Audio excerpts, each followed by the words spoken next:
Welcome to Choice Classic Radio. Like us on Facebook, subscribe to us on YouTube, and help keep this show alive by donating at choiceclassicradio.com. For more of your favorite old-time radio shows, join us on our companion podcast, Choice Classic Radio, Mystery, Suspense, Dramas, and Horrors, where we bring to you the most mysterious tales that the golden age of radio had to offer. And now, with 314 episodes made, originally airing on the NBC network from 1949 to 1957, we bring to you Dragnet.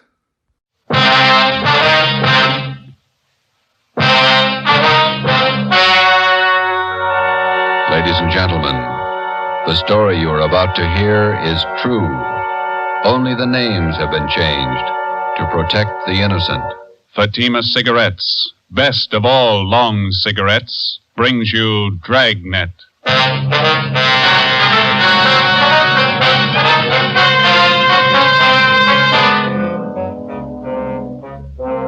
You're a detective sergeant. You're assigned to homicide detail. A small boy is reported missing from his home. His age, 9 years. Foul play is suspected. Your job, find him. If you want a long cigarette, smoke the best of long cigarettes. Smoke Fatima. Fatima is the long cigarette which contains the finest Turkish and domestic tobaccos superbly blended to make Fatima extra mild. And that's why Fatima has a much different, much better flavor and aroma than any other long cigarette. That's why Fatima is doubling and redoubling its smokers. So, if you want a long cigarette, smoke the best of all long cigarettes. Smoke Fatima. Dragnet, the documented drama of an actual crime. For the next 30 minutes, in cooperation with the Los Angeles Police Department, you will travel step by step on the side of the law through an actual case from official police files. From beginning to end, from crime to punishment, Dragnet is the story of your police force in action.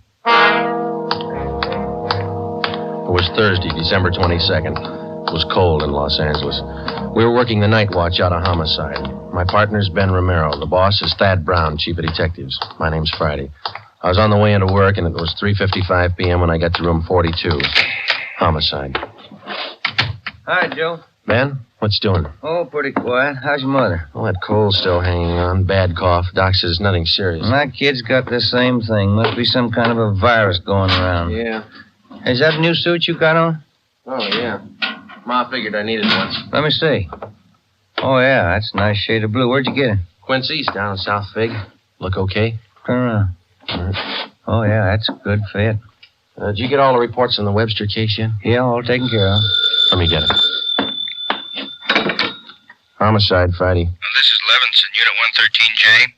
Got something for you. Yeah, Harry, what's doing? Doherty and I are out here on Collis Avenue, 4656, trying to track down a 9-year-old boy. What's the story? The kid's missing, suspicion of foul play. How long has he been gone? About 2 hours. Looks like a job for homicide. How do you figure? Kid was last seen playing in the backyard of his home. Yeah? We checked over the yard. Find anything? Bloodstains, lots of them. They look new. Ben and I left a message for Chief of Detectives Thad Brown.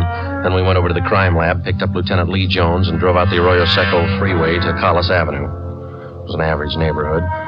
Number 4656 was a one-story green stucco residence situated on the corner of Collis Avenue and Harrison Drive. Beyond the backyard was a tract of undeveloped land covered with scrub oak.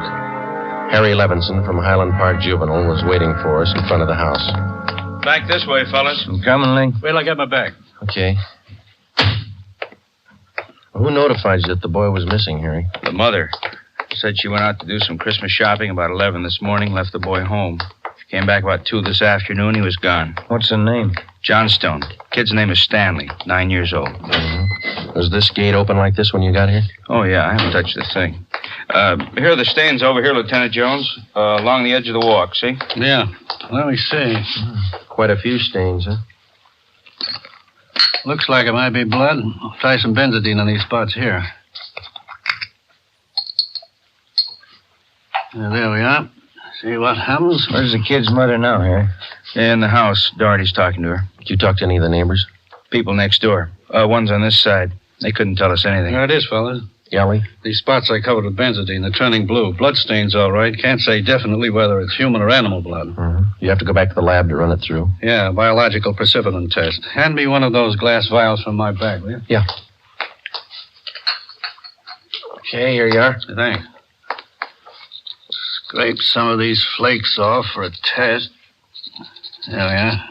How soon can you tap the blood for us, Lee? Precipitin test won't run more than 20 minutes. It'll take 3 or 4 hours to run a blood grouping, though. That's it. Anything else you want to check? Levinson, anything else? Oh, right here, my handkerchief. Empty shell. That marker over there by the rose bush, that's where I found it. From a 22, huh? Yeah. Might tie in, might not. Mark it and dump it in this envelope, will you? Oh, yeah. There. Shell. There you go. Did you get out a missing broadcast on the boy here? Doherty did about half hour ago. Oh, here's the description here. Mm-hmm. Thank you. Mother know about the bloodstains? No, we didn't tell her. She's worried enough already. And she has no idea what might have happened to her boy. No more than we do. She checked all her friends, relatives. We're covering the neighborhood. No trace so far. Not much to go on. Bloodstains, empty cartridge. Could mean 100 things. Any ideas, Friday? Yeah, just one, and I don't like it.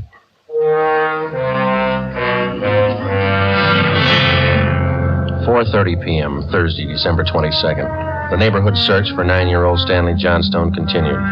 Lee Jones went back to the crime lab to start the precipitin test and the blood grouping. Levinson and his partner Doherty from Highland Juvenile stood by. We called Chief of Detectives Thad Brown, and he ordered up a special detail to aid in the search for the missing boy. Ben and I questioned the boy's mother, Mrs. Ruth Johnstone, a woman in her early 40s. She seemed fairly calm under the circumstances. Miss Johnstone, is your boy Stan in the habit of wandering off without telling you where he's going? No, he's not in the habit of wandering off, but he has done it before. When was the last time, Miss Johnstone? You don't have any children, do you, Sergeant Friday? No, I'm not married. Well, there comes that time in every young boy's life when he feels that it's time to leave home, to go out on his own. Usually happens somewhere around 8 to 10. I think I know what you mean. I got a boy. Well, then you know how it is. My husband and I scolded Stanley one day after school, and he was quite put out about it. He thought George and I were unfair. Packed a few of his things and left. How long was he gone? Oh, no time at all, about 2 hours. I was worried about him, but my husband said to leave him alone. Said every boy had to go through that stage. Well, then you think he's run away from home again this time? Yes, I think so. He's been gone about 4 hours now, and I have a funny feeling about it. Did you and his father have some misunderstanding with the boy recently? Well, that's just it. We haven't. I don't mind telling you now that we're talking about it. I am getting worried. Any place around that he might like to visit? Hobby shop, playground, where he might be? Yeah, there's Jensen's model shop and little Shanna Burrows, but I've already called him, and he hasn't been seen all day. I called all his friends. They have no idea where he is either. We'd like a list of all his friends and the places that he was known to frequent. Oh, yeah, all right, I'll give them to you. Where do you suppose he is? Where's your husband now, Miss Johnstone? Oh, he's at work. George works for the city. He's a fireman. What house is he stationed at? Engine Company 12. He's working the 8th platoon. He'll be home tomorrow morning. I haven't told him that Stanley's gone. Was there any chance that the boy might be down at the firehouse with his father? No. No, he seldom goes down there anymore. No, I don't think he's there. I'm awfully worried. May I call my husband? Certainly. Go right ahead.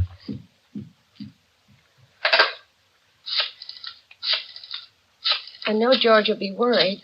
Stanley's been gone too long. Hello? May I speak with George Johnstone? This is Mrs. Johnstone. Thank you. I hate to call George at his work. Yes, ma'am. Does your husband own a gun? Yes, he does. What caliber, do you know? Well, it's a .45 automatic. He got it. George? This is Ruth. George, is Stanley down there with you by any chance? Oh. No, I can't find him anywhere. He hasn't been here when I came home from my shopping. There are 2 policemen here. No, I said there are 2 policemen here. Oh, no, dear. I'll call you if we don't find him soon. All right, dear. Yes, you too. Goodbye. Well, I didn't think he'd be with George. That .45, is that the only gun in the household? Well, yes. Why are you asking about guns? Has anything happened that you're not telling me about? No, ma'am. Just routine checking. We'll have to take a look at that .45, if you don't mind. maybe I should tell you. We do have another gun in the house, but it's all wrapped up. George bought it for Stanley's Christmas present. May we see it, please? Well, yes. Will you have to unwrap it? Yes, I'm afraid so. Well, I think I can reach it. We had to hide it. Now, let me see. Oh, here's the paper it was wrapped in. Stanley must have found it. It's gone. See, here's the gift card and the box the gun came in, the rifle. Can I look at that box, ma'am? Thank you. How about it, Joe? .22 caliber. Thursday, December 22nd, 5:15 p.m. It was getting dark. The search for the missing boy continued. We checked the list of Stanley Johnstone's friends. None of them or their parents had any idea of his whereabouts. We talked with Levinson again. He had been in touch with the detail combing the neighborhood. They had found nothing. We went down to Collis Avenue and 10th Street, service station on the corner. One nickel, Joe? No, I got one. You watch for that, huh? Yeah. Okay.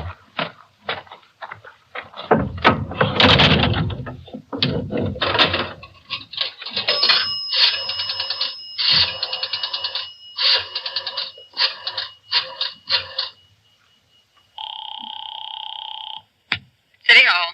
2667, please. 2667. Crime Lab, Jones. Hi, Lee. Joe Friday. Yeah, Joe. Any sign of the Johnson kid? No, not yet. How are you coming? Finished the precipitin test. It's human blood. Yeah? Working with the blood group now. Do you know what type the Johnson boy has? Well, we didn't want to upset his mother. I thought we'd wait till the last thing. We're still in the neighborhood. Check with the family physician. That way you won't disturb him. Yeah, we figured on that. Oh, just a minute, Lee. Yeah, Ben. Boss just pulled up. Okay. Thad Brown's out here now. I'll check you later, Lee, huh? Yeah, right, Joe. All right, goodbye. Gentlemen, how's it going? Just checked with Lee Jones.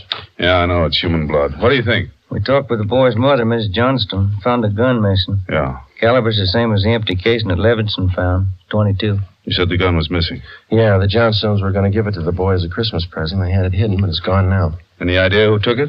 Well, they left the Christmas wrapping behind. I think it was the kid. 22 rifle, huh? 9-year-old boy. When are they going to learn? First, it's carbide cannons on the 4th of July. The city issued ordinance after ordinance, but a few thousand kids around the country had to lose their eyes, fingers, hands before the parents gives us their full cooperation to outlaw them. I know what you mean. Sure you do. You and every other cop in the country became the heavies trying to clamp down on them. It's always the same story. This time it's guns for Christmas. I know what you're thinking, but we're not sure yet. Listen, Friday, there's a city ordinance against giving a gun to a kid. You know that. Yes, I know that. There's a missing boy and a missing gun. There's blood on the ground and an empty shell. That's enough for me. We're going to stay with it. Something's got to break. Yeah. I hope it's not the hearts of that kid's parents. Oh, hi, Chief. I've been looking for you, Friday. What do you got, Harry? Found the gun. New .22 rifle. Strong smell of cordite. I'd say it's been recently fired. Where'd you find it, Levinson? Back up there in that scrub oak. Up behind the Johnston house. Mrs. Johnstone identified it. Buckley took it down to the crime lab. Thanks, Harry. Is Miss Johnston okay? Pretty sick now. Kilby came up with something else. What's that? There's another one missing. An 8-year-old boy. 6:30 p.m. We talked with Officer Kilby about the other missing boy. He told us that his name was Stephen Moorheim, 8 years old. His family had just moved into the neighborhood, and it seemed that no one besides the Moorheim family knew that the boys played together. Mrs. Moorheim told us that Stephen told her that he was going out to play and that he'd be home by 6 o'clock for dinner. She told us that he was an unusually prompt boy and almost never overstayed his playtime. We got a description of the Moorheim boy and put out a missing broadcast. We called the Johnstones' family doctor. He told us that Stanley's blood was type O. At 7 p.m., we talked again with Mrs. John Moorheim. Are you sure Mrs. Johnstone doesn't know where the boys are? She has no idea, Miss Moorheim. It's terrible. It's just awful. I feel there's more to this thing. Something you're not telling me. Well, there's no use to upset you until we know a few things for sure. And you are holding back something. Now, please try not to worry, Ms. Moorheim. There are certain questions we'll have to ask, routine questions in any kind of investigation. Is there anything else you want to know? Yes, ma'am. What is your boy's blood type? That's a funny question. Do you think anything's happened to him? Have you found him and you're not telling me? No, ma'am, we haven't found him. We don't think anything's happened to him. His blood type. Yes, ma'am. I think I have it written down in Stevie's baby book. Yes, here it is. It's type O. Thank you. What if I might use your phone, please? Yes, of course. It's in the hall. I'll be right back, ma'am. Yeah, okay.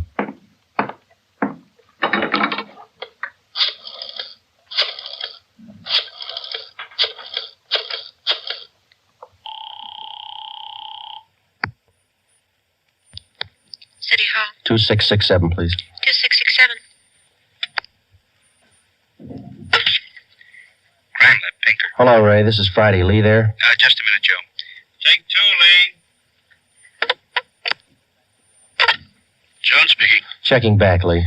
Did you get the blood types on the 2 missing boys? Yeah, both boys type O. So are the stains, Joe. Type O.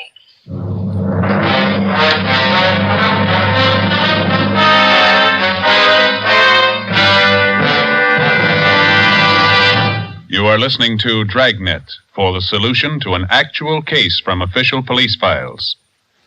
Now, here's a real solution to many of your Christmas shopping problems. If your friends smoke a long cigarette, give the best of long cigarettes, Fatima. Give Fatima for quality. The name Fatima has always stood for the best in cigarette quality. Give Fatima for flavor. Fatima has a much different, much better flavor and aroma than any other long cigarette. Give Fatima. They're extra mild. Yes, Fatima is the long cigarette which contains the finest Turkish and domestic tobaccos superbly blended to make Fatima extra mild. Yes, extra mild. So give Fatima for Christmas in the attractive golden yellow carton. It's the long cigarette that has doubled and redoubled its smokers. Yes, more and more smokers every day agree. Fatima is the best of all long cigarettes.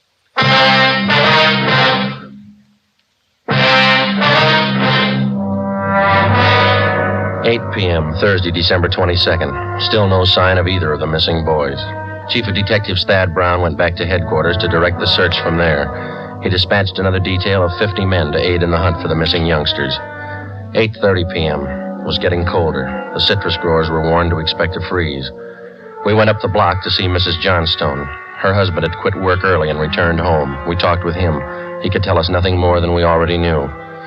We still had not informed either of the families about the bloodstains and the empty cartridge casing which had been discovered in the backyard of the Johnstone home. It was more than possible that they had a right to know about our findings, but Ben and I felt that there was no cause to add to the distress of the two families at this time. If the two missing boys were found alive and well, then the bloodstains in the cartridge case would be of no concern to the relieved parents. At 8:40 p.m., Ben and I left the Johnstone house and went to the home of Mr. and Mrs. John Moorheim. Miss Moorheim, you said your husband worked at a market? Yes. He telephoned about 15 minutes ago and said he was closing up right away. He'll be here any minute. I do wish Stevie would call or come home. It's so cold out tonight. All he had on was a thin cotton jacket. Please try not to worry. We're doing everything we can. He's going to be all right. Stevie's father's such a sensitive man. He and the boy are so close.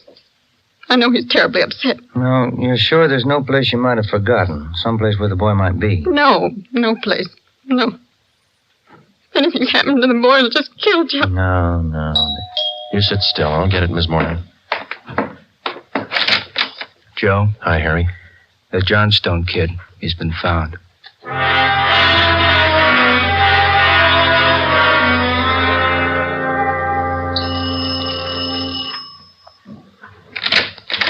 Oh, he's home, Sergeant. He's come home. Thank God he's all right. Where's he been? Did he tell you? No, he didn't.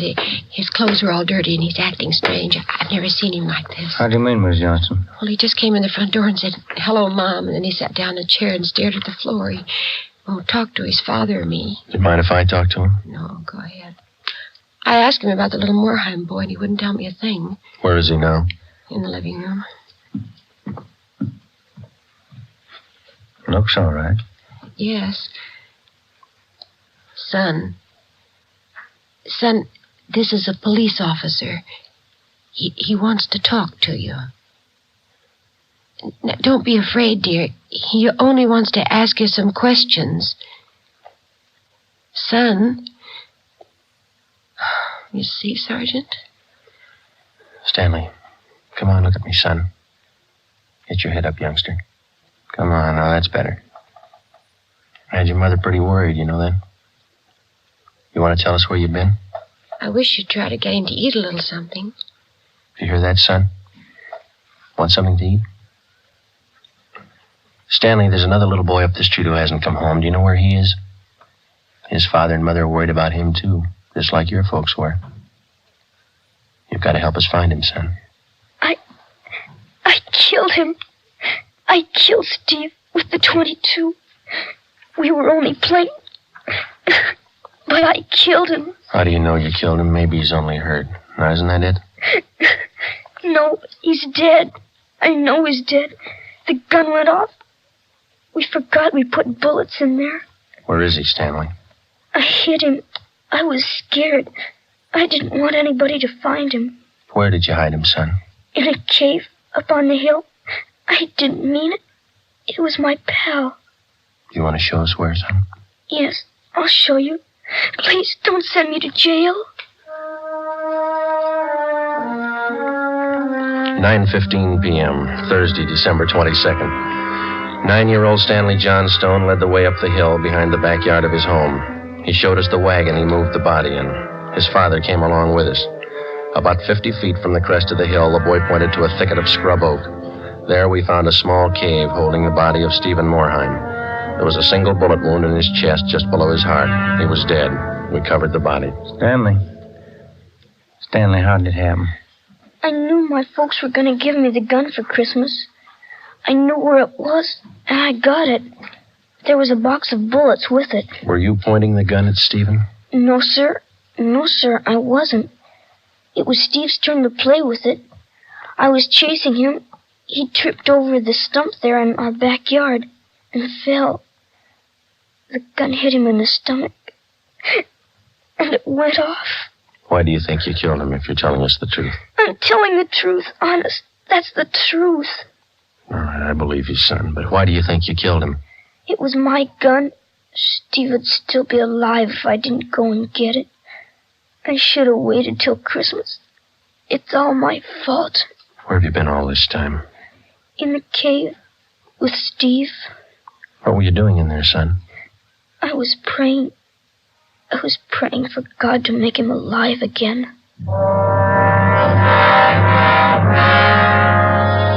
After a thorough investigation, Ben and I were convinced that the shooting of Stephen Morheim was accidental. Lieutenant Lee Jones' findings substantiated the Johnstone boy's story even to the smallest detail. We put in a call to the coroner's office and acquainted him with the facts. He designated a local mortuary to handle the body pending autopsy and granted us permission to remove the body to the Morheim home. Mrs. Morheim collapsed. The family doctor was called. Ben and I sat in the living room to wait for John Morheim, the dead boy's father. Edith! Edith! Mr. Morheim? Yes. You the police? Yes, sir. Where's Edith? Where's my wife? Has my boy come home? Have you found him? Yes, sir. Oh, where is he? Steve! Stevie! Where's Steve? He's hurt, isn't he? Yes, sir. Oh, where is he? I want to see him. He's hurt bad, Mr. Morheim. Oh, where is he? I want to see him. He's in his room. How bad? Pretty bad.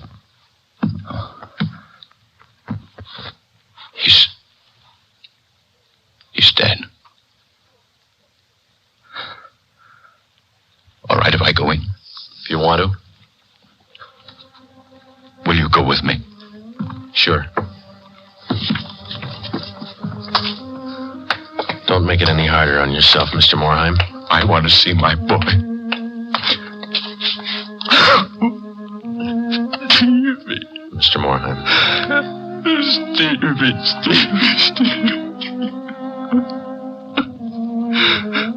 Listen to me, son. We've got you a lot of nice things for Christmas. Everything you wanted. I got you the 3 new cars for the train. The one with the searchlight really works.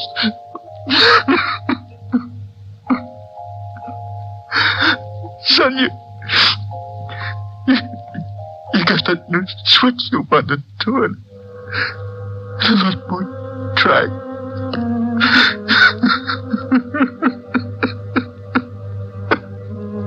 Oh, Steve. Now you can have a big payout. You know that new baseball that you saw? Well, I got it for you. Stevie. That cowboy outfit you wanted, I got it too. Mr. Morheim. Come on, Joe.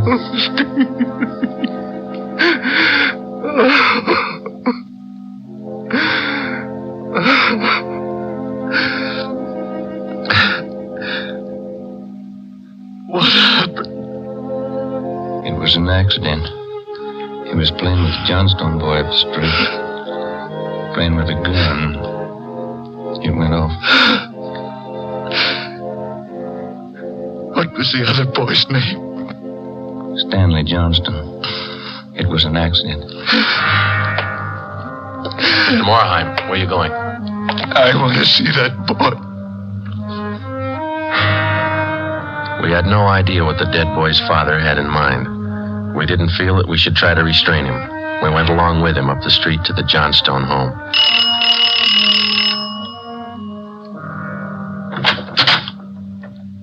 I'm Stevie's father. Where's your boy? I'm sorry. Where's your boy? He's right here. Won't you come in? It's all right, Miss Johnstone. You the boy that was with Stevie? Yes, sir. What's your name? Stanley. Stanley. I know it wasn't your fault, Stanley. I wonder if you'd do something for me. Yes, sir. I've got a lot of nice presents for Stevie. I know he'd want you to have them. I want to give them to you. Christmas Eve. Mom? I think that would be a fine idea, son. Come on, Ben.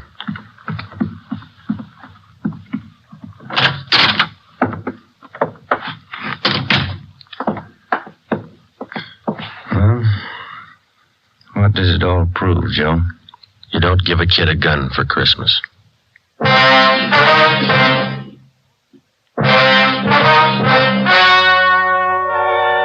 The story you have just heard was true. Only the names were changed to protect the innocent. On December 24th, 1948, a coroner's inquest was held in the county morgue, city and county of Los Angeles, state of California. In a moment, the results of that inquest. Now, here are authentic reports from all over the country that tell the story of Fatima's sensational increase in popularity. New York Division. Fatima sales up 132%. Chicago Division. Fatima sales up 453%. Los Angeles Division. Fatima sales up 545%. More and more smokers agree Fatima is the best of all long cigarettes. So enjoy Fatima yourself and give extra mild Fatimas for Christmas in the attractive golden yellow carton. Everyone who smokes Fatima says that this great new long cigarette is the best of all long cigarettes.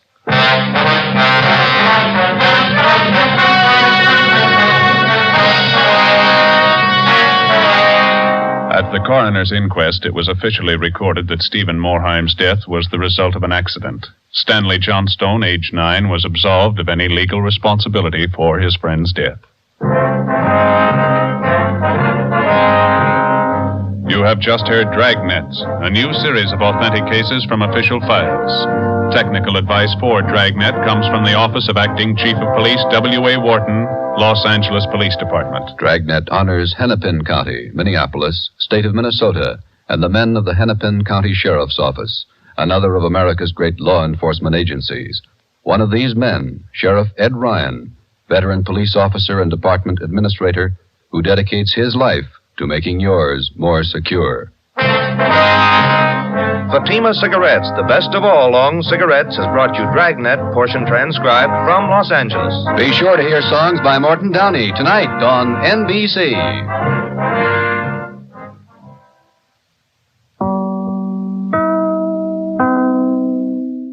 That concludes today's episode. We'd like to thank you and remind you to donate at choiceclassicradio.com. Remember, your donations make episodes like this possible.